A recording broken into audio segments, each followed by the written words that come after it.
அமலாக்கத்துறையை வச்சு நீதித்துறையவே மிரட்டி பார்க்குறீங்களா? இதை நாங்கள் அனுமதிக்க முடியாது என பாஜக அரசுக்கு எதிராக, ரொம்ப குறிப்பாக ஈடிக்கு எதிராக இந்தியா முழுக்க ஆயிரக்கணக்கான வழக்கறிஞர்கள் களத்துக்கு வந்திருக்கிறார்கள். அவர்களுடைய கண்டனங்கள், விமர்சனங்கள் இது எல்லாத்துக்கும் பிறகு அமலாக்கத்துறை கொடுத்த சம்மனை வாபஸ் வாங்கியிருக்கு. இந்தியாவினுடைய வரலாற்றில், குறிப்பாக மோடிஜியினுடைய வரலாற்றில் அமலாக்கத்துறை இப்படியான அந்தர்பல்ட்டி அடித்ததே கிடையாது. நாங்கள் உங்களுக்கு சம்மன் கொடுத்தது தப்பு தான், திரும்ப கொடுத்துருங்க என்று சொல்லக்கூடியதற்கு காரணம் என்ன?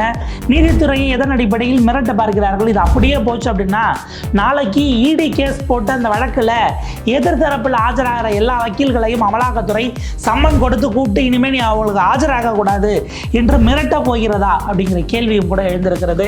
என்ன நடந்தது? குறிப்பாக உச்சநீதிமன்றத்தில் தொடங்கி உயர்நீதிமன்றங்கள் வரை எதற்காக வழக்கறிஞர்கள் களத்துக்கு வந்தார்கள் என்கிற விஷயங்களை விரிவாக அலசுகிறது இந்த தமிழ்குரலின் மூலமான எக்ஸ்க்ளூசிவ் செய்தி தொகுப்பு.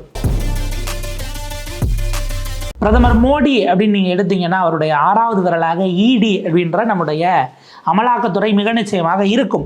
அமலாக்கத்துறையை இன்றைக்கு அரசியல் ரீதியிலாக காஷ்மீர்லேருந்து கன்னியாகுமரி வரைக்கும் பாஜகவுக்கு எதிராக இருக்கிற எல்லா கட்சிகளின் மீதும் மோடிஜி ஏவி விட்டிருக்கிறார் அப்படிங்கிறது நம்ம எல்லாருக்கும் தெரிஞ்சது தான். இப்போ இதில் அமலாக்கத்துறை ஒரு வேலையை செய்திருக்கிறது. அரவிந்த் தத்தார் அப்படின்னு சொல்லக்கூடிய ஒரு வழக்கறிஞர், உச்சநீதிமன்றத்தினுடைய மூத்த வழக்கறிஞர், ரொம்ப பாப்புலரான ஒருவர். அவர் வந்து பார்த்திங்க அப்படின்னா இந்த பொருளாதாரம் சார்ந்த வழக்குகள், அதுக்கான கன்சல்டேஷன்ஸ் கொடுக்கறது, செபி நம்முடைய பங்கு சந்தை அதை முறைப்படுத்தக்கூடிய செபி இருக்கு இல்லையா, இது இப்படிப்பட்ட ஹை ப்ரொஃபைல் கேசஸில் ஆஜராகக்கூடிய ஒரு மூத்த வழக்கறிஞராக இருக்கிறார். இவருக்கு அமலாக்கத்துறை ஒரு சம்மன் அனுப்புது, உங்களை நாங்கள் விசாரிக்கணும் அப்படின்னு. எதுக்கு அப்படின்னா ஒரு வழக்கு வருகிறது. என்ன அப்படின்னா ஒரு நிறுவனம், ஹெல்த் கேர் சம்மந்தப்பட்ட ஒரு நிறுவனம்.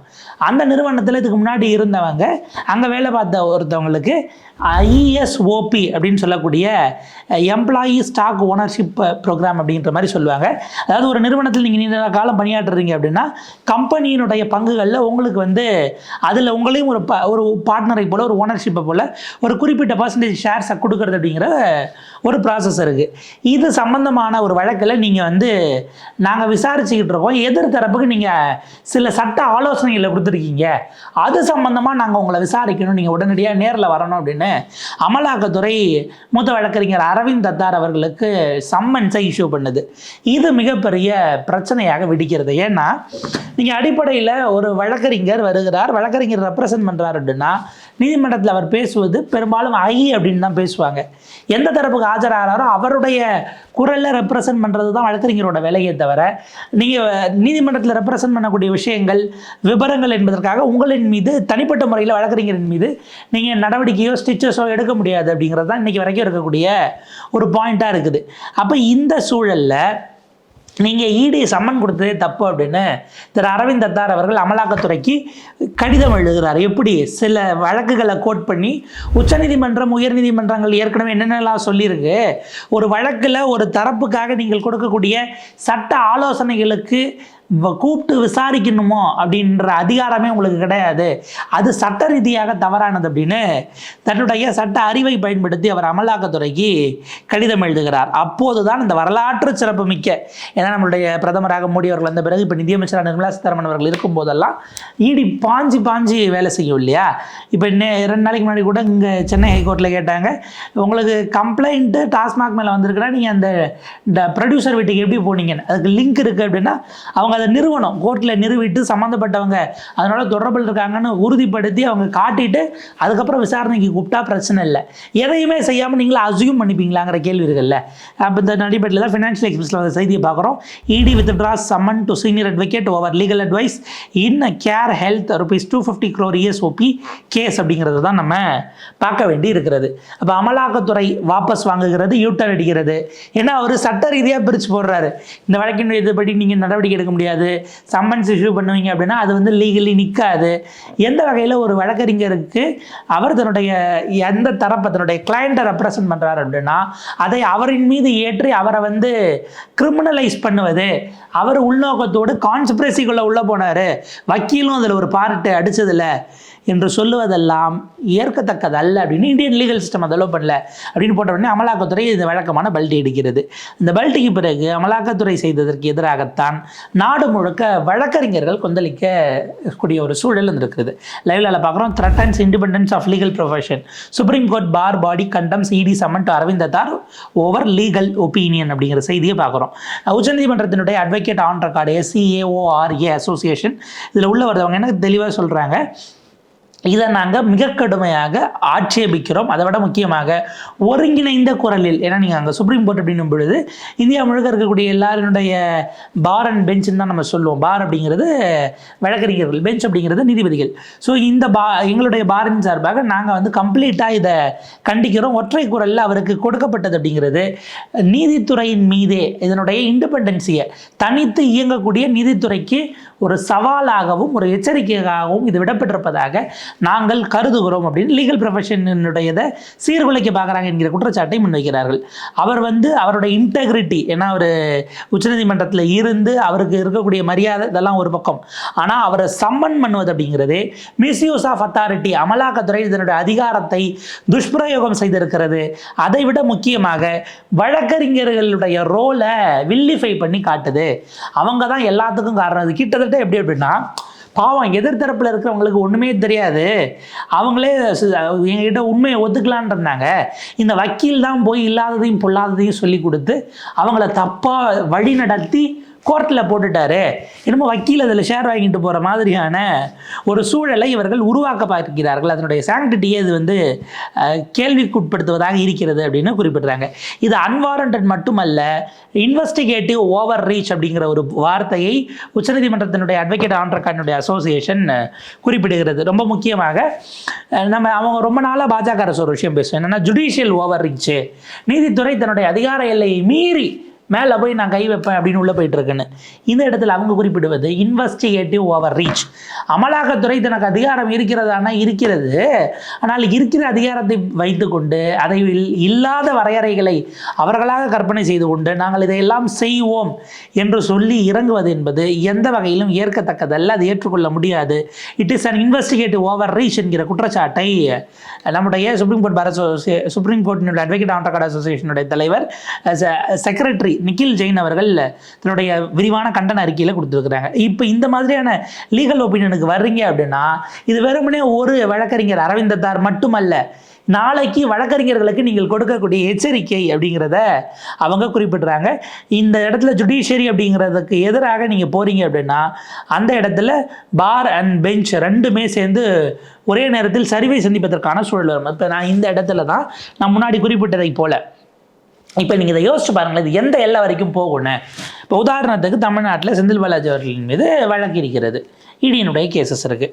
இல்லை ஒரு ஜார்க்கண்டுக்கு போனீங்கன்னா ஹேமந்த் சோரன் அவர்கள் மேலே இருக்குது, கவிதா கேசிஆர் மேலே இருக்குது. இப்போ இதெல்லாம் இருக்குல்ல, நாளைக்கு இப்போ இவங்களுக்கு சார்பாக உச்சநீதிமன்றத்தில் ஒரு வழக்கறிஞர் ஆஜராகிறார். இப்போ இங்கே டாஸ்மாக்லேயே இவங்க என்ன சொல்கிறாங்க, 1000 கோடி ரூபாய் ஊழல் அப்படின்னு அவங்க சொல்கிறாங்க. 1000 கோடிக்கு கணக்கு கொடுங்கன்னு ஜட்ஜி கேட்டுட்டார், சீஃப் ஜஸ்டிஸ் கேட்டார், அவங்க போயிருக்கிறாங்கன்னு வச்சுக்கோங்களேன். அமித்ஷா அவர்கள் 35,000 கோடிங்கிறாரு, அதுக்கான கணக்கு அவர் கொடுத்தா சரி. இதை விட்டுருங்க. இப்போ இந்த வழக்கில் டாஸ்மாக் வழக்கில் தமிழ்நாடு அரசு சார்பில் ஆஜரானவர்கள், அதே போல் டாஸ்மாக் நிறுவனத்தின் சார்பில் ஆஜரானவர்கள், இதில் நாளைக்கு வேறு யாராச்சும் பெயர் அடிபட்டு அவங்க சார்பில் ஆஜரானவங்களெல்லாம் உச்சநீதிமன்றத்தில் வழக்கு நடக்கும்போதே அமலாக்கத்துறை ஒரு சம்மன் அனுப்புதுன்னு வைங்க. 1000 கோடி ரூபாய் சம்பந்தப்பட்ட டாஸ்மாக் ஊழல் வழக்கில் எதிர்த்தரப்பு சாட்சிக்கு நீங்கள் கொடுத்த சட்ட ஆலோசனை அப்படிங்கிறதுல எங்களுக்கு சந்தேகம் இருக்குது, அதன் மூலமாக நீங்கள் அவங்களுக்கு உதவி பண்ணுறீங்கன்னு நாங்கள் நினைக்கிறோம், நீங்கள் இடி விசாரணைக்கு வரணும்னு ஒருவேளை அமலாக்கத்துறை சொல்லுகிறது என்று சொன்னால் அது இந்த வழக்கினுடைய விசாரணையை நீதிமன்றத்துக்குள்ளே இருக்கும்போது அதை சீர்குலைப்பதாக ஆகுமா ஆகாதா அப்படிங்கிற ஒரு கேள்வி தான் இருக்குது. அப்போ இதை நம்ம எப்படி பார்க்க வேண்டியிருக்குன்னா, ஒரு ஜுடிஷியல் ஸ்க்ரூட்டினி, நீதித்துறையினுடைய விசாரணையையே சீர்குலைப்பதற்கான முயற்சி, attempt to tamper the judicial ஸ்க்ரூட்டினின்னு ஏன் சொல்லக்கூடாதுங்கிற கேள்வி வருது. இப்போ நாளைக்கு கபில் சிபில் அவர்களுக்கோ இல்லை டாக்டர் அபிஷேக் மனு சிங்வி அவர்களுக்கோ இல்லை முகுல் ரோத்கி போன்றவர்களுக்கோ இவங்கெல்லாம் எதிர்கட்சிக்காக ஆஜராகக்கூடிய மூத்த வழக்கறிஞர்கள், மிக மூத்த வழக்கறிஞர்கள், ஒரு சித்தார்த் லுத்ராவோ இவங்கெல்லாம் வராங்கன்னு வச்சுக்கோங்களேன். இவங்களுக்கு அமலாக்கத்துறை சம்மன் அனுப்பி ஒன்றும் இல்லை, ஏற்கனவே சம்மன் அனுப்பிட்டு அவங்ககிட்ட எந்த கேஸ்க்காக நாங்கள் கூப்பிட்றோம், தொடர்ந்து உங்களை எதுக்கு கூப்பிட்றோன்னு உங்களுக்கு தெரியும், அந்த கேஸில் நீங்கள் ஆஜராகாதீங்க என்று ஒரு ப்ரெஷரை கிரியேட் பண்ணுறதுக்காக வழக்கறிஞர்களுக்கான மிரட்டலா எங்களை எதிர்க்கக்கூடிய எதிர்நிலையில் இருக்கக்கூடியவர்களுக்கான அட்வொகேட்ஸாக நீங்கள் ஆஜராகி அவங்களுக்கான சட்ட வாய்ப்புகளை சட்ட சிக்கல்களிலிருந்து விடுவிப்பதற்கு நீங்கள் உதவி செய்யக்கூடாது என்கிற மிரட்டலாக இதை பார்க்க முடியுமா முடியாதாங்கிறது தான் நம்முடைய ஒரே அடிப்படையான கேள்வியாக இருக்கிறது.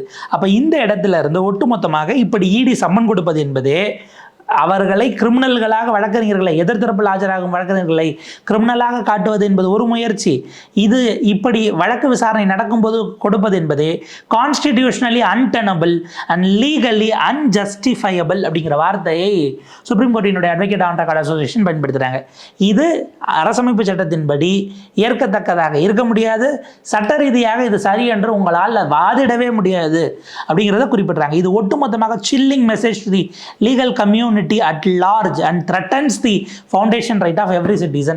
நீங்கள் இந்தியாவில் யாருக்கு எந்த சிக்கல்கள் வந்தாலும் அவர்கள் நீதிமன்றத்தை நாடி அதன் மூலம் தங்களுக்கான சரியான நியாயத்தை பெறுவதற்கான அரசமைப்பு சட்டம் அந்த உரிமையை வழங்கி இருக்கிறது.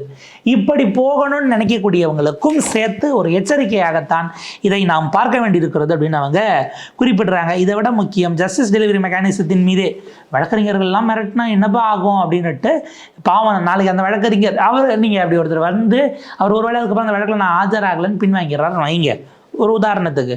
அடுத்தது அந்த வழக்கறிஞருடைய நிலை என்ன ஆகுங்கிறது இருக்குது.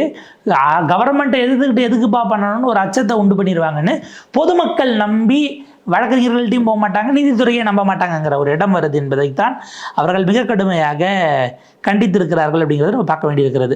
ஸோ இது ரொம்ப ரொம்ப முக்கியமானது. ரெலிகார் என்டர்பிரைசஸ் சேர்மனாக இருந்த ரஷ்மி சலூஜா அவர்களுக்கு தான் 250 கோடி மதிப்பிலான எம்ப்ளாயி ஸ்டாக் ஓனர்ஷிப் அந்த இதை கொண்டு வந்து கொடுத்தது அப்படிங்கிறது அந்த வழக்காக இருக்கிறது.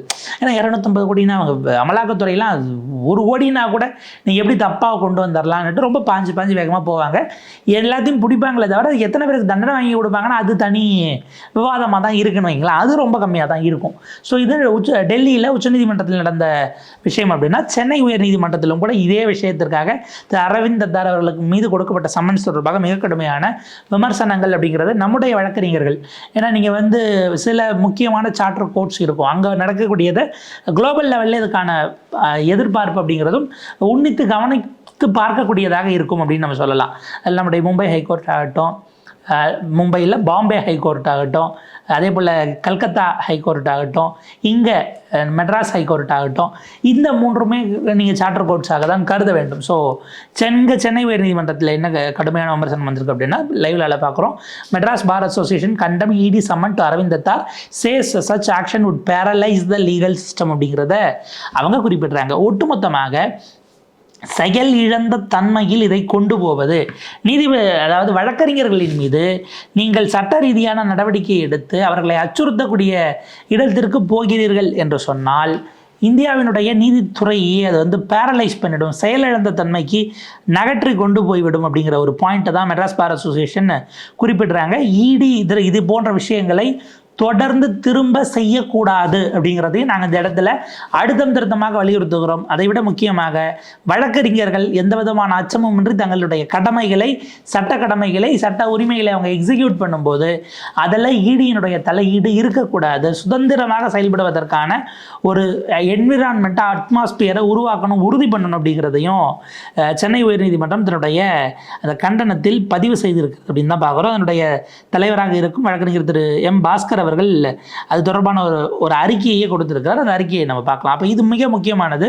ஒரு அட்வொகேட்டினுடைய ரோல் அப்படிங்கிறத சீர்குலைப்பதன் மூலமாக மட்டுமல்ல, எதிர்த்து நிற்கக்கூடிய யாருக்கும் அவங்களுக்கு இப்போ சப்போர்ட்டே இல்லைன்னா நீங்கள் போய் எப்படி வாதாடுவீங்க? உங்களுக்கு வழக்குகள்னு இருக்குது. இந்தியா முழுக்க அமலாக்கத்துறை எழுதி போடப்பட்ட எத்தனையோ பொலிட்டிக்கல் கேசஸ் இருக்குது, அரசியல் வழக்குகள். நீங்கள் அரசியல் வழக்குகளை விடுங்க, அமலாக்கத்துறை தான் எருமை மாடு கரண்ட் கம்பியில் அடிபட்டு செத்தா கூட அந்த 2 பேருக்கு பிடிச்சி அவங்களுக்கு சம்மன் அனுப்பக்கூடிய அளவுக்கு அவங்களுடைய அதிகாரத்தை பல்ல பராக்கிரமங்களோடு உள்ளே வந்து இறங்குறாங்க. இதை எதிர்கொள்வதற்கு நீங்கள் எப்படி இருக்கணும், எப்படி பார்க்கணுங்கிறதுக்கு இப்போ இதிலே அரவிந்த் தத்தார் அவர்கள் ஒரு மிக மூத்த வழக்கறிஞராக இருக்கிறார். இந்த மாதிரியான எக்கனாமிக் கேசஸில் ஹை ப்ரொஃபைல் கேசஸில் அவர் ஆஜராகிறவருங்கிறதுனால லீகலி அடித்தார். நீங்கள் அவங்களோட சம்மன் அனுப்புனது என்ன எதிர்பார்த்துருப்பாங்க? அவரே ஒரு வக்கீல் தான், அவருக்கு ஒரு வக்கீல் வேண்டாம், அவரே கூட நேரடியாக வந்து ஆஜராகிடுவார், நம்ம கேட்குற கேள்விக்கெல்லாம் பதில் சொல்லுவார். நீங்கள் எப்படி அந்த மாதிரி ஒப்பீனியன் கொடுக்க முடியும்? இதில் வந்து பணம் புழங்குது உங்களுக்கு தெரியாதா? இப்படியெல்லாம் துருவி கேட்டுடலாம் அப்படின்னு அமலாக்கத்துறை அதிகாரிகள் நினச்சிருப்பாங்க. அவர் கம்ப்ளீட்டாக கோட் பண்ணி அமலாக்கத்துறை இப்படி வழக்கறிஞருக்கு சம்மன் கொடுப்பது அப்படிங்கிறது இப்போ உங்களுக்கு சட்ட ரீதியாக கிடையாது தெரியுமா, எவ்வளோ ஜட்ஜ்மெண்ட்ஸ் வந்திருக்கு தெரியுமான்னு கோட் பண்ணதும் அப்படியே அமலாக்கத்துறை ஸ்தம்பிச்சு போச்சு. இப்போ ஒரு புதுசாக ப்ராக்டிஸை தொடங்கக்கூடிய ஒரு ஜூனியர் லாயர் ஒரு வராரு, வைப்ரண்ட்டாக இருக்கிறாரு, அவர் இந்த தரப்பில் ஆஜராகி ஒரு லீகல் ஒப்பீனியன் கொடுத்துருக்காருன்னு வைங்களேன், அவங்களுக்கு நீங்கள் என்ன மாதிரியான அச்சுறுத்தல் அதை ஏற்படுத்தி இருக்கும் அப்படிங்கிற ஒரு பாயிண்ட் இருக்கு இல்லையா, அந்த இடம் தான் கவனிக்கத்தக்கது. ஸோ இந்த இடத்துல ஒட்டுமொத்தமாக இந்தியாவினுடைய வழக்கறிஞர்கள் நம்முடைய பார் அப்படிங்கிறது எழுந்து நின்று அவர்களுடைய பாரை ரொம்ப ஹையாகவே செட் பண்ணியிருக்காங்க அப்படின்னு தான் பார்க்க வேண்டியிருக்கிறது. அமலாக்கத்துறை பின்வாங்கி இருக்கிறது. அதனால் அவர்களுடைய இத்தகைய அத்துமீறல்களுக்கான ஒரு முடிவுரை அப்படிங்கிறது எப்போது எழுதப்படும் அப்படிங்கிற கேள்வி இருக்குது. ஈடியினுடைய அதிகாரங்கள் தொடர்பாக 3 நீதிபதிகள் அமர்வு விசாரணை அப்படிங்கிறது அநேகமாக இன்னும் 2 மாதங்களில் தேதியிடப்பட்டிருக்கிறது. இந்த அதிகாரங்கள் செல்லுமா செல்லாத மேற்கொண்டு பெரிய பெஞ்சுக்கு ரெஃபர் பண்ணுமாங்கிறதெல்லாம் அதில் வரும். அது வரைக்கும் இப்படியான சில வேலைகள் நடந்து கொண்டு தான் இருக்கும். பட் இந்த நேரத்தில் ஒட்டுமொத்தமாக நம்முடைய நீதித்துறையின் பக்கம் நாம் நிற்க வேண்டிய சூழல் உருவாகி இருக்கிறது. இது அடுத்தடுத்த கட்டங்கள் எப்படி போகிறது அப்படிங்கிறத நம்ம பொறுத்திருந்து பார்ப்போம். தொடர்ந்து இணைந்திருங்கள் தமிழ்குரலோடு. நன்றி, வணக்கம்.